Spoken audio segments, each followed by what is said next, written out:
Baik, mahasiswa sekalian, Assalamualaikum warahmatullahi wabarakatuh. Selamat berbahagia kita semua pada kesempatan hari ini dapat berkumpulkan lagi. Kita dapat melaksanakan kuliah kita pada kesempatan hari ini. Pada kesempatan ini kita membahas tentang hukum kekeluargaan Islam. Dalam hukum kekeluargaan Islam yang kita pelajari adalah kita akan membahas tentang dua materi. Yang pertama tentang hukum perkawinan. Yang kedua kita akan membahas tentang hukum waris Islam. Jadi kita sudah ketahui bersama bahwa hukum perkawinan Islam itu diatur di dalam Undang-Undang Nomor 1 Tahun 74 tentang perkawinan. Ada juga revisi terbaru Undang-Undang 16 Tahun 2019, tapi revisinya ini hanya mengatur beberapa pasal saja. Artinya Undang-Undang 174 masih tetap berlaku. Yang sangat menonjol adalah diatur dalam pasal 7. Bagaimana prajurit, bagaimana seorang yang melakukan pernikahan itu minimal usianya juga dua-duanya 19 tahun. Kalau di Undang-Undang Nomor 174 itu usia perkawinan adalah yang satu perempuannya 16 minimal, laki-lakinya 19. Tapi sekarang di Undang-Undang barunya itu baik laki-laki maupun perempuan sama-sama usianya adalah 19 tahun dia baru bisa untuk menikah. Kalau memang sebelumnya usianya misalkan belum 19 tahun mau menikah, mungkin ada istilah minta dispensasi pernikahan itu melalui pengadilan agama bagi yang beragama Islam. Oleh karena materi kita tentang hukum keluarga Islam yang berkaitan dengan perkawinan dan juga berkaitan dengan hukum waris, maka Bapak akan sampaikan secara umum dulu ini. Baik dalam Undang-Undang 174 maupun dalam KHI. KHI kita melihat hukum waris itu diatur di dalam buku kedua. Jadi KHI kompilasi hukum Islam, Weekly Impres nomor 1 tahun 91 tentang menyebar luasan kompilasi hukum Islam itu ada 3 buku. Buku pertama tentang perkawinan, buku kedua tentang kewarisan, yang ketiga tentang wakaf. Cuma yang kita bahas dalam kuliah kita ini 2 ini saja, yaitu perkawinan dan juga warisannya. Berkaitan dengan hukum perkawinan di dalam Islam, bahwasannya kita melihat di dalam pasal 1 Undang-Undang 174 itu mengatur secara limitatif apa itu perkawinan. Perkawinan adalah hubungan antara laki-laki dan perempuan untuk mengikat suatu rumah tangga yang kekal abadi berdasarkan ketuhanan yang Maha Esa. Jadi hubungan cinta kasih antara laki-laki dan perempuan. Bukan laki-laki dengan laki-laki atau perempuan dengan perempuan, bukan. Jadi kalau sekarang ada yang meminta untuk disahkannya perkawinan sesama jenis, itu di negara kita masih belum bisa disahkan. Karena memang bunyi pasalnya adalah ikatan lahir batin antara seorang pria dengan seorang wanita. Jadi pria dengan wanita. Jadi bukan pria dengan pria atau wanita dengan wanita. Jadi hubungan perkawinan itu memang harus beda jenis. Karena memang Allah, Tuhan yang Maha Kuasa ini menciptakan kita, makhluknya itu pasti berpasang-pasangan.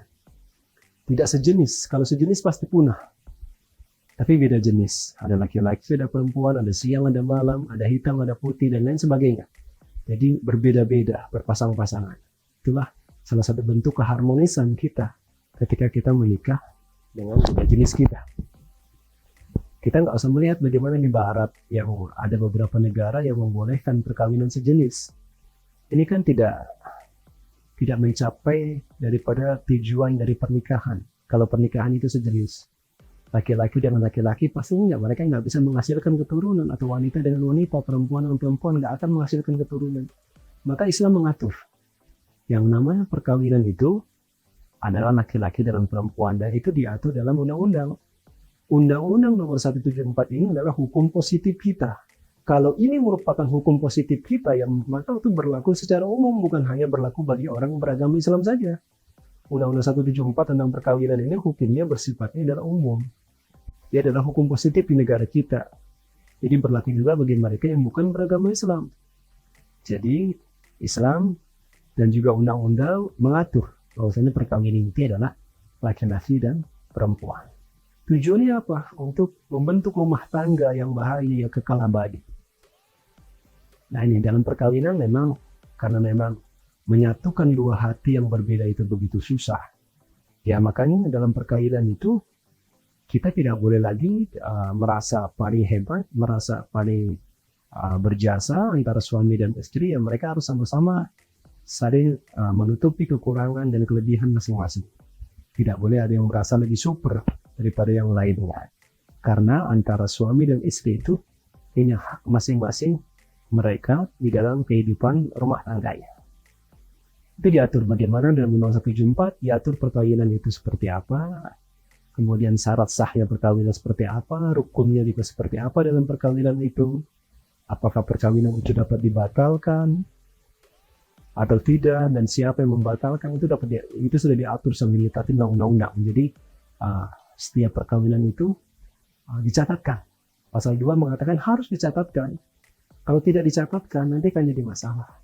Berarti pernikahannya itu pernikahan di bawah tangan. Artinya apa? Pernikahannya adalah pernikahan siri. Pernikahan yang mungkin secara agama mungkin sah. Karena memang syarat rukunnya terpenuhi. Ada walinya, ada saksinya, ada kedua mempelainya, gitu. Ada ijab kabulnya. Mungkin terpenuhi. Akan tetapi dia tidak dicatatkan pernikahannya di kantor urusan agama, bagian agama Islam, maka pernikahannya tidak sah secara aturan pemerintah. Nanti yang jadi masalah adalah bagaimana anak-anaknya apabila sudah lahir akan kesulitan nanti mengurus kartu keluarga dan lain sebagainya, karena harus ada bukti biku nikah di antara kedua orang tuanya seperti itu. Maka harus dicatatkan di pernikahan itu. Itu pasal 2 menjelaskan kepada kita. Kemudian kita juga melihat bagaimana hak dan kewajiban antara suami dan istri dalam pernikahan itu diatur juga. Haknya sama, kewajibannya sama.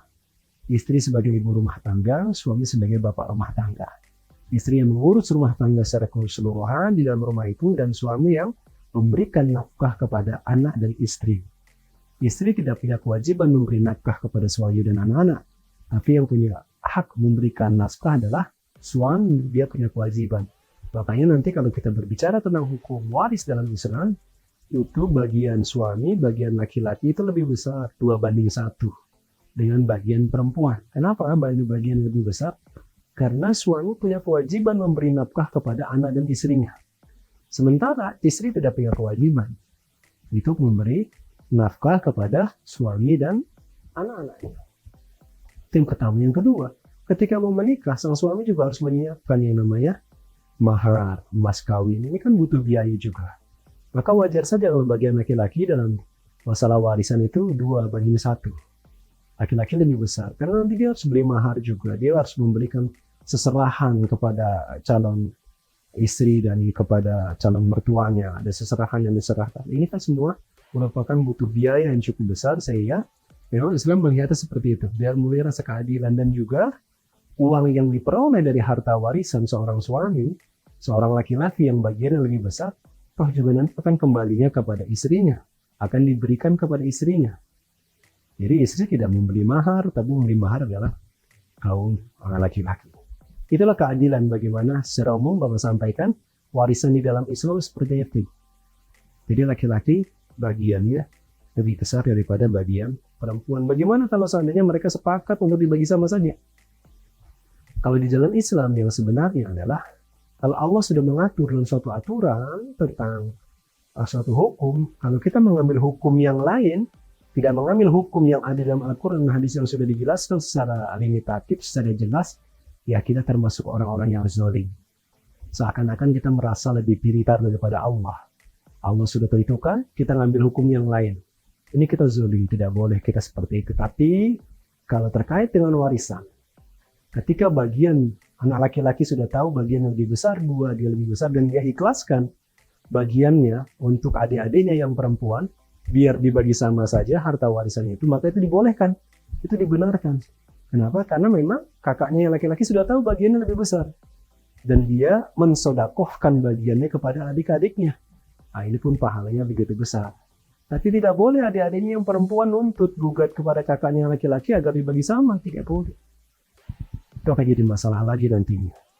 Dan adik-adiknya itu sudah berbuat zalim karena mengambil hak dari kakaknya. Atau kakaknya perempuan minta kepada adik-adiknya yang laki-laki agar harta warisan orang tuanya dibagi sama.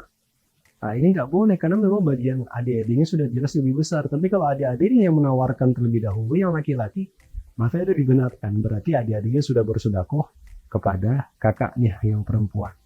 Inilah elastisitas bagaimana hukum warisan di dalam Islam. Tidak kaku juga tidak. Yang penting mereka sudah tahu bagiannya masing-masing, kemudian mereka bersepakat yang terbaik untuk keluarga, itulah yang paling baik. Kata Allah katakan al-islahu khair. Damai itu indah. Damai itu baik. Kalau kita berdamai dengan keluarga kita, insya Allah keluarga kita pun akan baik, akan rukun. Tapi kalau sudah diperebutkan harta warisan itu yang jadi masalah. Orang tuanya baru sebentar saja dimakamkan, tiba-tiba anak-anaknya sudah berebut harta warisan. Inilah anak-anak yang tidak mengerti agama. Kalau mereka mengerti agama, mereka sadar harta warisan itu bukan harta jerih payah yang mereka peroleh, mungkin mereka akan dengan legowo membagi aturan hukum waris ini sesuai dengan aturannya. Tapi kalau mereka merasa yang paling benar, paling berhak mendapatkan lebih besar, nah ini akan jadi masalah. Rumah tangga pun akan hancur, keluarga besar pun juga akan ribut terus, yang pada akhirnya mereka akan terjadi permusuhan antara satu saudara tersebut. Ini secara umum Bapak sampaikan terkait dengan hukum kekeluargaan Islam, yaitu terkait dengan hukum perkawinan dan juga dengan hukum waris. Baik, ini saja mungkin yang dapat Bapak sampaikan. Mudah-mudahan bisa dipahami oleh mahasiswa sekalian. Salam bela negara.